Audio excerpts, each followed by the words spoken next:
বাংলাদেশের অন্যতম বিখ্যাত সাহিত্যিক আল মাহমুদ। পুরো নাম মীর আব্দুস শুকুর আল মাহমুদ। জন্ম 11 জুলাই 1936 খ্রিস্টাব্দ। মৃত্যু 15 আগস্ট 2019। আল মাহমুদ ছিলেন একাধারে কবি, ঔপন্যাসিক, প্রাবন্ধিক, ছোট গল্প লেখক, শিশু সাহিত্যিক এবং সাংবাদিক।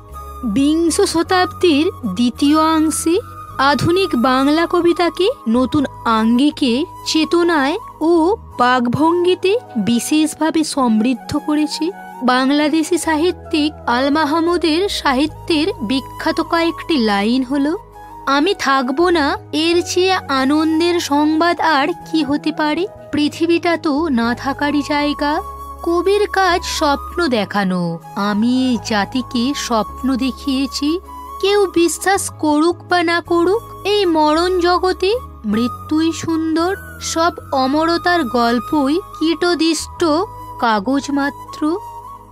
আমার লড়াই তথাকথিত শিক্ষিত শ্রেণীর বিরুদ্ধে একজন কবির লড়াই। আমরা জানি আমাদের ভয় দেখিয়ে শয়তান নিজেই অন্ধকারে পালিয়ে যায়। আমাদের মুখাবয়বে আগামী উষার উদয়কালের নরম আলোর ঝলকানি। কতবার তোমাকে বলেছি যে দেখো, আমার কোনো প্রতিযোগী নেই। আমার পরাজয়ের সম্ভাবনা যেখানে 16 আনা, সেখানে আমি কার সাথে দৌড়াবো?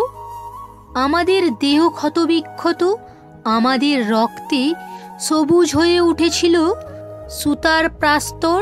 পৃথিবীর যত গোলাপ ফুল ফোটে, তার লাল বর্ণ আমাদের রক্ত, তার সুগন্ধ আমাদের নিঃশ্বাস বায়ু।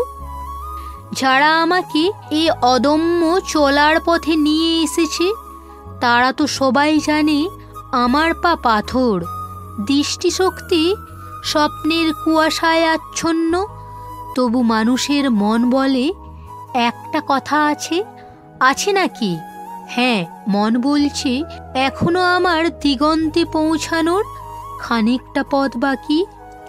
আমাদের কত সাথীকে আমরা এই ভূপৃষ্ঠের কন্দরে কন্দরে রেখে এসেছি। তাদের কবরে ভবিষ্যতের গুঞ্জন একদিন মধুমক্ষিকার মতো গুঞ্জন তুলবে। আমরা আজন্ম মিছিলেই আছি, এর আদি বা অন্ত নেই। 1500 বছর ধরে সভ্যতার উত্থান পতনে আমাদের পদশব্দ একটুও থামেনি।